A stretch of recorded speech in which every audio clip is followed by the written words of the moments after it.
नमस्कार, legal knowledge with SP चौबयाल में आपका हार्दिक स्वागत है। मैं सतपाल चौबयाल।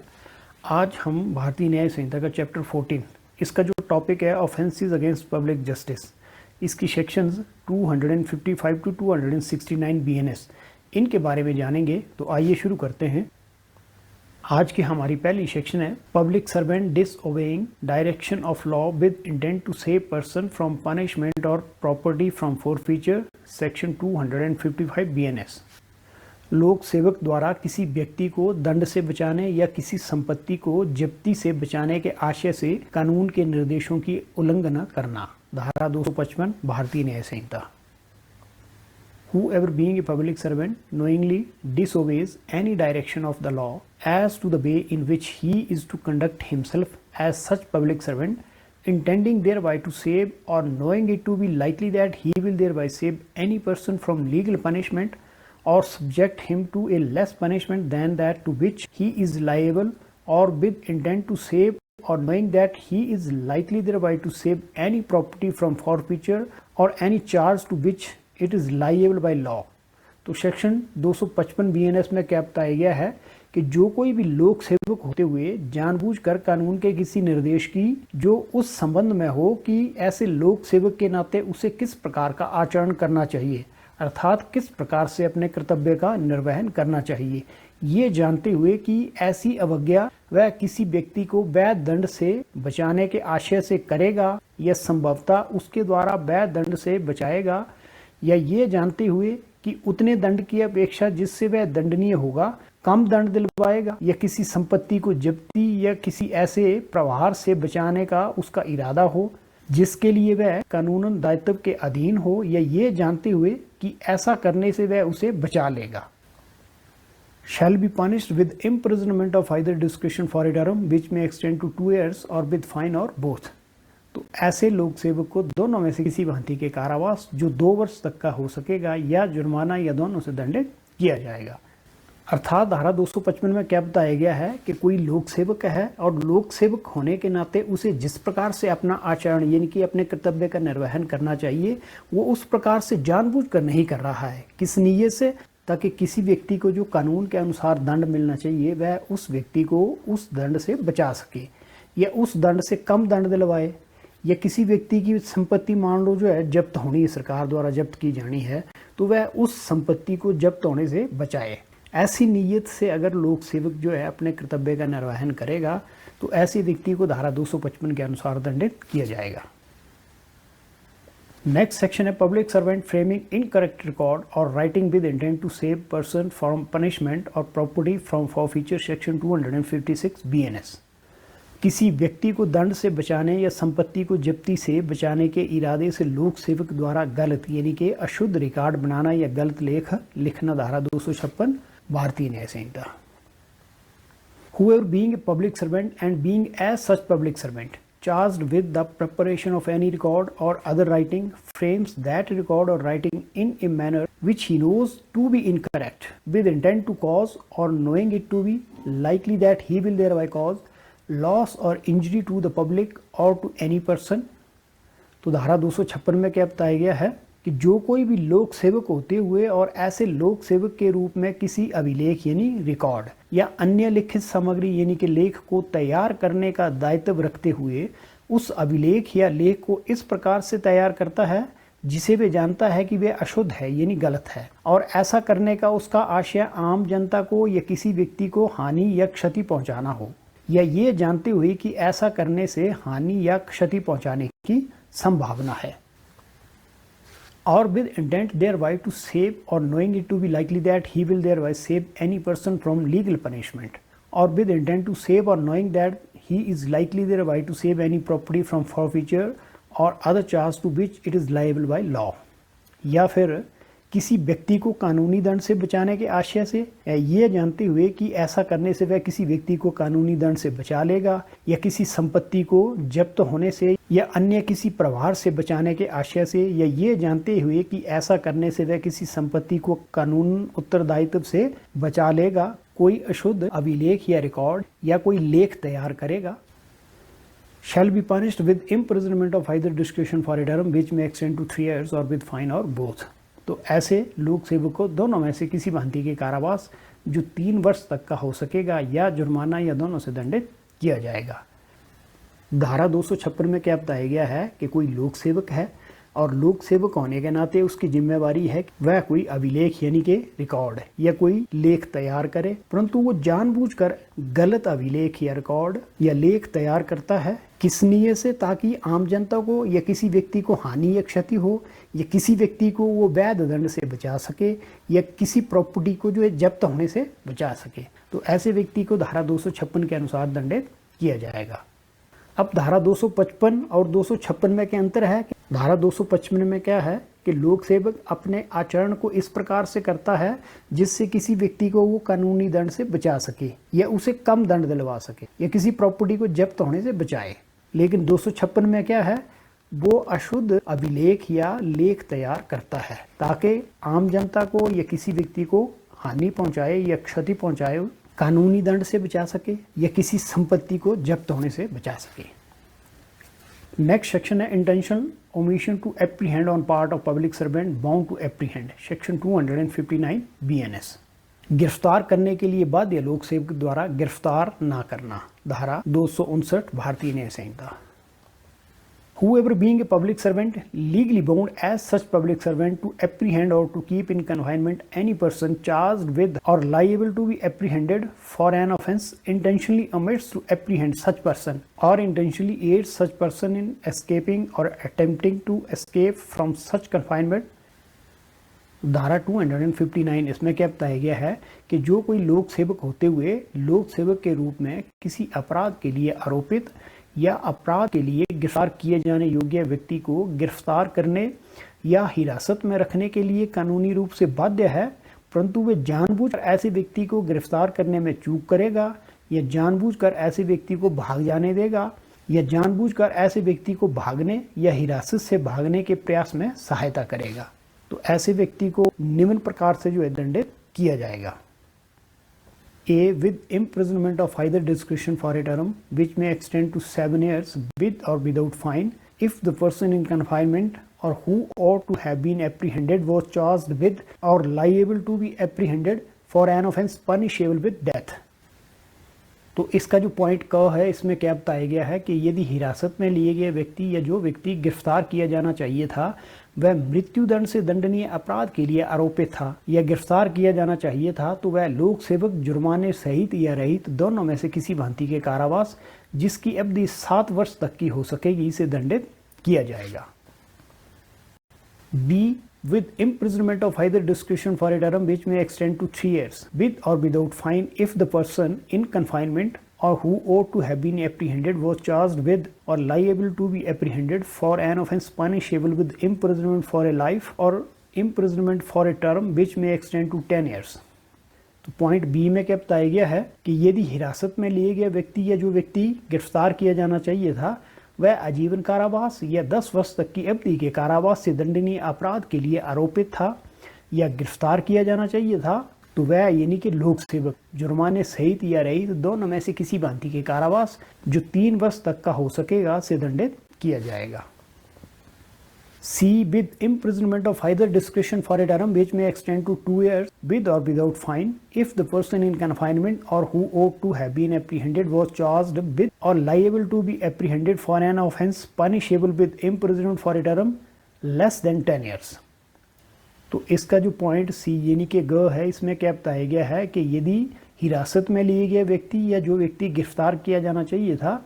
वह 10 वर्ष से कम अवधि के लिए कारावास से दंडनीय अपराध के लिए आरोपित था या उसे गिरफ्तार किया जाना चाहिए था, तो वह यानी कि जो लोक सेवक है उसे जुर्माने सहित या रहित दोनों में से किसी भांति के कारावास जो 2 वर्ष तक का हो सकेगा से दंडित किया जाएगा।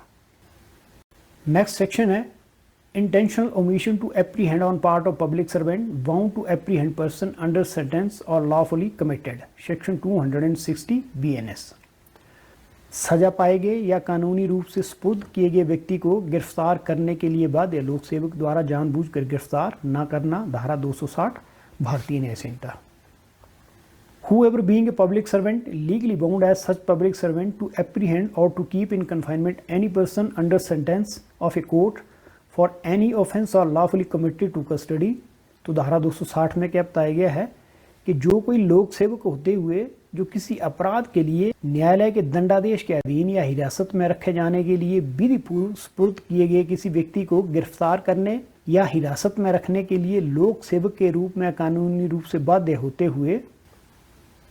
intentionally omits to apprehend such person or intentionally suffers such person to escape or intentionally aids such person in escaping or attempting to escape from such confinement shall be punished। जानबूझकर ऐसे व्यक्ति को गिरफ्तार करने में चूक करेगा या जानबूझकर ऐसे व्यक्ति को भागने देगा या जानबूझकर ऐसे व्यक्ति को भागने में या ऐसे कारावास से भागने का प्रयास करने में सहायता करेगा तो उसे निम्नलिखित रूप से दंडित किया जाएगा। A. With imprisonment for life or with imprisonment of either discretion for a term which may extend to 14 years with or without fine if the person in confinement or who ought to have been apprehended is under sentence of death। तो इसका जो point A है इसमें क्या बताया गया है कि यदि कारावास में बंद व्यक्ति या जिसे गिरफ्तार किया जाना चाहिए था मृत्युदंड के अधीन हो तो उसे आजीवन कारावास से या जुर्माने सहित या रहित दोनों में से किसी भांति के कारावास जो 14 वर्ष तक का हो सकेगा से दंडित किया जाएगा।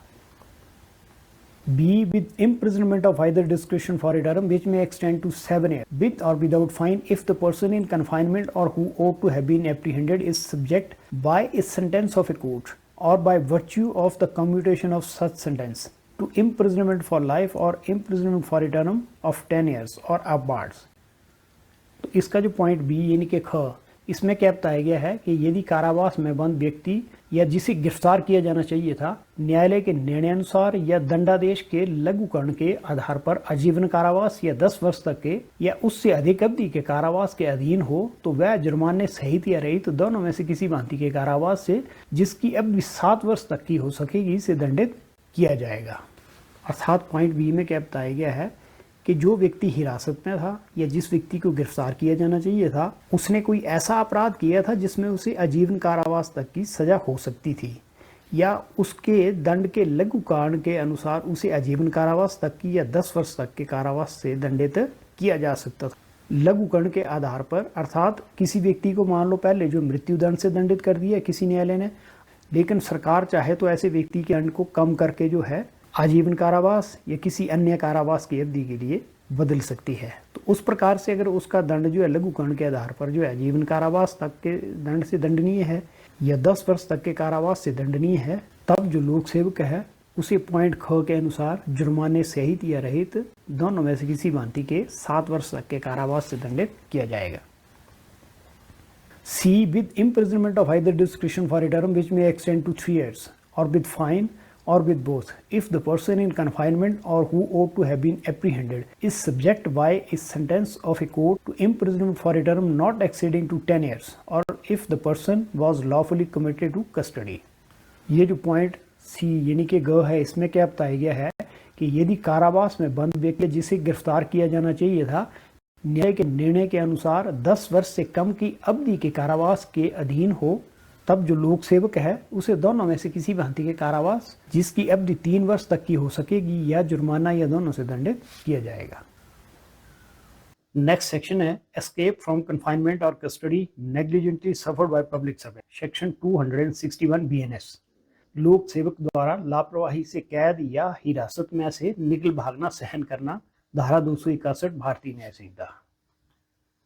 Whoever being a public servant legally bound as such public servant to keep in confinement any person charged with or convicted of any offence or lawfully committed to custody negligently suffers such person to escape from confinement। तो section 261 भारतीय न्याय संहिता में क्या बताया गया है कि जो कोई भी लोक सेवक होते हुए अपराध के लिए आरोपित या दोष सिद्ध या अभिरक्षा में रखे जाने के लिए विधि पूर्वक सुपुर्द किए गए किसी व्यक्ति को हिरासत में रखने के लिए ऐसे लोक सेवक के नाते वैध रूप से बाध्य हो लापरवाही से ऐसे व्यक्ति को हिरासत से भागने देगा shall be punished with simple imprisonment for a term which may extend to 2 years or with fine or both। तो ऐसे व्यक्ति को साधारण कारावास जो 2 वर्ष तक का हो सकेगा या जुर्माना या दोनों से दंडित किया जाएगा। तो धारा 261 में क्या बताया गया है कि कोई लोक सेवक है और लोक सेवक होने के नाते वह इस बात के लिए बाध्य है कि किसी व्यक्ति को अगर किसी अपराध के लिए आरोपित किया गया है या दोष सिद्ध किया गया है या विधि पूर्वक उसके पास जो है हिरासत में सुपुर्द किया गया है और उसको वो लापरवाही से अपनी हिरासत से भाग जाने देता है, तो उसके लिए धारा 261 में दंड का प्रावधान किया गया है। फॉर एग्जाम्पल, मान लो एक पुलिस ऑफिसर एक आरोपी को जुडिशियल कस्टडी से कोर्ट में पेश करने के लिए ले जा रहा है और वो जो आरोपी है उस पुलिस ऑफिसर की लापरवाही के कारण जो हिरासत से निकल भागता है, तब ऐसे पुलिस ऑफिसर को धारा 261 के अनुसार दंडित किया जाएगा। इससे पहले जो हमने दो धाराएं पढ़ी, धारा 259 और धारा 260, उन दोनों धाराओं में क्या था कि वहां जो लोक सेवक है वो जानबूझकर किसी व्यक्ति को हिरासत में नहीं लेता है या हिरासत से भागने देता है या भागने में उसकी सहायता करता है, परंतु जो धारा 261 है इसमें जो लोक सेवक है वो जानबूझकर किसी आरोपी को या दोष सिद्ध व्यक्ति को हिरासत से नहीं भगाता है, बल्कि उसकी लापरवाही के कारण जो है आरोपी व्यक्ति या अभियुक्त उसकी हिरासत से भाग जाता है। नेक्स्ट सेक्शन है रेसिस्टेंस और obstruction by a person to his lawful apprehension, section 262 BNS. किसी व्यक्ति द्वारा अपनी गिरफ्तारी का वैध प्रतिरोध या अवरोध करना, धारा 262 भारतीय न्याय संहिता। Whoever intentionally offers any resistance or illegal obstruction to the lawful apprehension of himself for any offence with which he is charged or of which he has been convicted, or escapes or attempts to escape from any custody in which he is lawfully detained for any such offence। तो धारा 262 में क्या बताया गया है कि जो कोई भी जानबूझकर किसी ऐसे अपराध के लिए जिसके लिए उस पर आरोप लगाया गया है या जिसके लिए उसे दोषी ठहराया गया है अपनी वैध गिरफ्तारी का प्रतिरोध करता है या अवैध रूप से बाधा डालता है या किसी ऐसी हिरासत से जिसमें उसे किसी अपराध के लिए वैध रूप से हिरासत में रखा गया हो वहां से निकल भागता है या निकल भागने का प्रयास करता है, shall be punished with imprisonment of either discretion for a term which may extend to 2 years or with fine or both। तो ऐसे व्यक्ति को दोनों में से किसी भांति के कारावास जो 2 वर्ष तक का हो सकेगा या जुर्माना या दोनों से दंडित किया जाएगा। तो धारा 262 में क्या है कि किसी व्यक्ति पर किसी अपराध का आरोप लगाया गया है और उसको उसके लिए गिरफ्तार किया जाना है, तब वह व्यक्ति जो है अपनी गिरफ्तारी का प्रतिरोध करता है या गिरफ्तारी में बाधा डालता है या फिर गिरफ्तार किया गया है और वहां से निकल भागता है, तो उसके लिए धारा 262 में दंड का प्रावधान किया गया है। अभी हमने जो इससे पहले सेक्शन 261 पढ़ी, अगर कोई व्यक्ति जो है लापरवाही से किसी लोक सेवक की हिरासत से भाग जाता है तो जो लोक सेवक होता है उसके विरुद्ध धारा 261 में केस रजिस्टर किया जाता है, जबकि जो कैदी भागता है उसके विरुद्ध धारा 262 में केस रजिस्टर किया जाता है। Explanation: The punishment in this section is in addition to the punishment for which the person to be apprehended or detained in custody was liable for the offence with which he was charged or of which he was convicted। तो इसके स्पष्टीकरण में क्या बताया गया है कि इस धारा में वर्णित सजा उस सजा के अतिरिक्त है जिसके लिए गिरफ्तार या हिरासत में लिए जाने वाले व्यक्ति को उस अपराध के लिए उत्तरदायी ठहराया गया था जिसके लिए उस पर आरोप लगाया गया था या जिसके लिए उसे दोषी ठहराया गया था। अर्थात अगर कोई व्यक्ति हिरासत में लिया गया है और वह हिरासत से भाग जाता है, तब हिरासत से भागने के लिए उसे धारा 262 के अनुसार तो दंडित किया ही जाएगा, लेकिन जो पहले उस पर आरोप था उसके लिए भी उसे अलग से दंडित किया जाएगा। नेक्स्ट सेक्शन है रेसिस्टेंस और obstruction to lawful apprehension of another person, section 263 BNS. किसी अन्य व्यक्ति की वैध गिरफ्तारी का प्रतिरोध करना या उसमें बाधा डालना, धारा 263 भारतीय न्याय संहिता। Whoever intentionally offers any resistance or illegal obstruction to the lawful apprehension of any other person for an offence or rescues or attempts to rescue any other person from any custody in which that person is lawfully detained for an offence। तो धारा 263 में क्या बताया गया है कि जो कोई भी जानबूझकर किसी व्यक्ति को किसी अपराध के लिए वैध रूप से गिरफ्तार करने में प्रतिरोध या अवैध बाधा उत्पन्न करता है या किसी अन्य व्यक्ति को किसी ऐसी हिरासत से छुड़ाता है या छुड़ाने का प्रयास करेगा जिसमें वह व्यक्ति किसी अपराध के लिए विधिपूर्वक हिरासत में रखा गया है, shall be punished with imprisonment of either discretion for a term which may extend to 2 years or with fine or both। ऐसे व्यक्ति को दोनों में से किसी भांति के कारावास जो 2 वर्ष तक का हो सकेगा या जुर्माना या दोनों से दंडित किया जाएगा। B. If the person to be apprehended or the person rescued or attempting to be rescued is charged with or liable to be apprehended for an offence punishable with imprisonment for life or imprisonment for a term which may extend to 10 years, shall be punished with imprisonment of either discretion for a term which may extend to 3 years and shall also be liable to fine. और point B में क्या बताया गया है कि जिस व्यक्ति को गिरफ्तार किया जाना था या जिस व्यक्ति को छुड़ाने का प्रयास किया गया है उस पर आजीवन कारावास या 10 वर्ष तक के कारावास से दंडनीय अपराध का आरोप लगाया गया था, तो जो व्यक्ति उसकी गिरफ्तारी में बाधा डालेगा या उसे हिरासत से छुड़ाएगा या छुड़ाने का प्रयत्न करेगा, तो ऐसे व्यक्ति को दोनों में से किसी भांति के कारावास जो 3 वर्ष तक का हो सकेगा और जुर्माने से भी दंडित किया जाएगा। C. If the person to be apprehended or rescued or attempted to be rescued is charged with or liable to be apprehended for an offence punishable with death, shall be punished with imprisonment of either discretion for a term which may extend to 7 years and shall also be liable to fine. Point C में क्या बताया गया है कि जिस व्यक्ति को गिरफ्तार किया जाना था या जिसे हिरासत से छुड़ाया गया है या छुड़ाने का प्रयत्न किया गया है उस पर मृत्यु दंड से दंडनीय अपराध का आरोप लगाया गया था, तब ऐसे व्यक्ति को जो उसकी गिरफ्तारी में प्रतिरोध या बाधा डालता है या उसे हिरासत से छुड़ाता है, छुड़ाने का प्रयत्न करेगा, दोनों में से किसी भांति के कारावास जो 7 वर्ष तक का हो सकेगा और जुर्माने से भी दंडित किया जाएगा।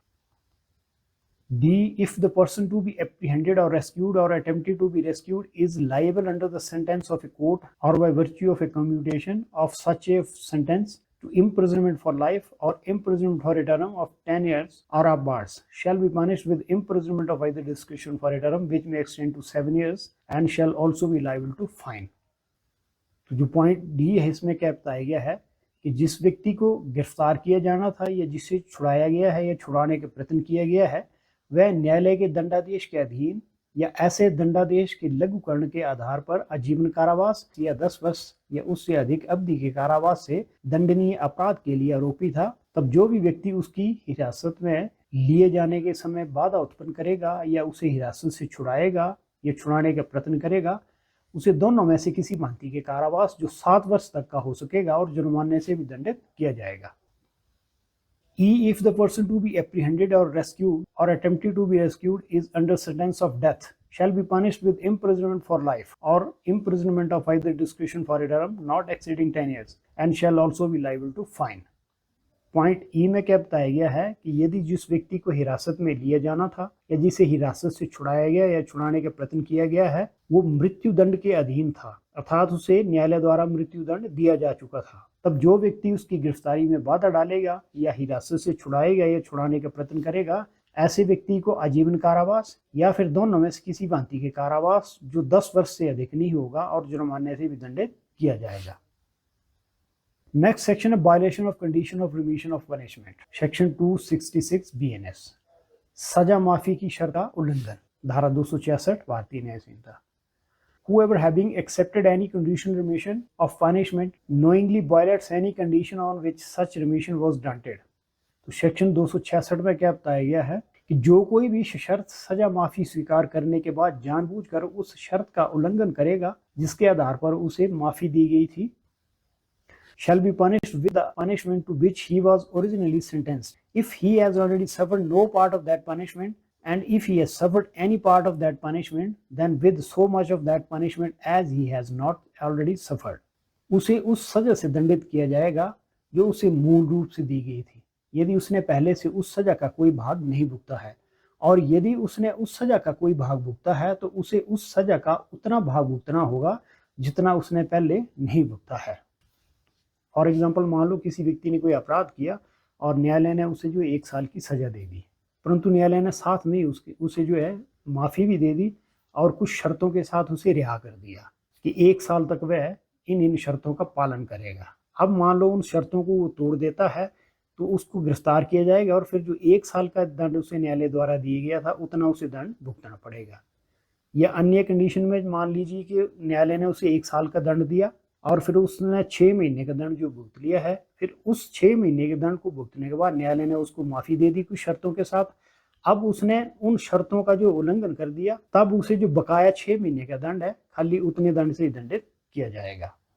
हमारा एक प्रोहिबिशन ऑफ ऑफेंडर्स एक्ट है और ये भारतीय नागरिक सुरक्षा संहिता में भी ऐसे प्रावधान है जिसके अनुसार अगर कोई व्यक्ति पहली बार कोई अपराध करता है तो न्यायालय उसकी परिस्थितियों को कि किन परिस्थितियों में उसने अपराध किया है और अन्य परिस्थितियों को मद्देनजर रखते हुए उसे माफ़ी दे सकता है।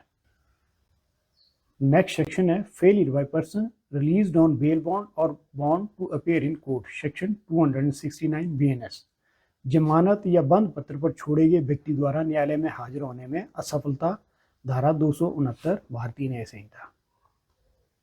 Whoever having been charged with an offence or released on bail bond or on bond fails without sufficient cause, the burden of proving which shall lie upon him to appear in court in accordance with the terms of the bail or bonds shall be punished with imprisonment of either discretion for a term which may extend to 1 year or with fine or both। तो धारा 269 में क्या बताया गया है कि जो कोई भी किसी अपराध के आरोप में जमानत पर रिहा होने के बाद बिना पर्याप्त कारण बताए जिसका प्रमाण देने का भार उसी व्यक्ति पर होगा, जमानत या बंद पत्र की शर्तों के अनुसार न्यायालय में उपस्थित होने में विफल रहेगा, ऐसे व्यक्ति को दोनों में से किसी भांति के कारावास जो 1 वर्ष तक का या जुर्माना या दोनों से दंडित किया जाएगा। Explanation: The punishment under this section is A. In addition to the punishment to which the offender would be liable on a conviction for the offence with which he has been charged।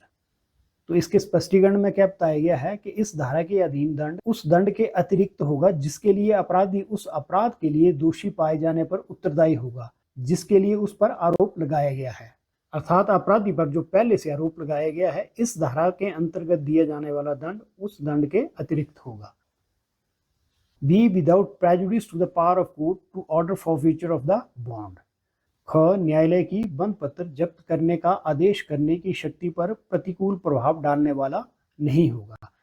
अर्थात जो उसने जमानत या मुचलका यानी कि बंद पत्र दिया होगा न्यायालय उसको भी जब्त करने का आदेश दे सकेगा।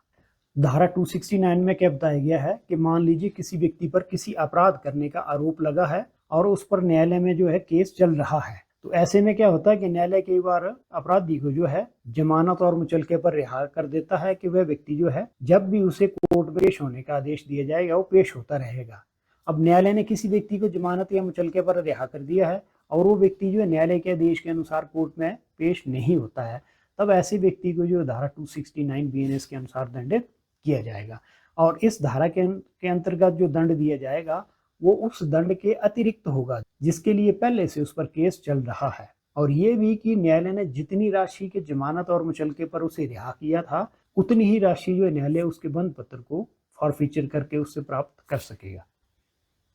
तो आज के लिए इतना ही। अगर ये मेरा लेक्चर आपको अच्छा लगा हो तो प्लीज़ इसे लाइक और शेयर कर दें और मेरे चैनल को भी सब्सक्राइब कर लें। अगर आपका कोई इस संदर्भ में प्रश्न हो तो वो भी आप मुझे भेज सकते हैं और मैं यथाशीघ्र उसका उत्तर देने का प्रयास करूंगा। धन्यवाद।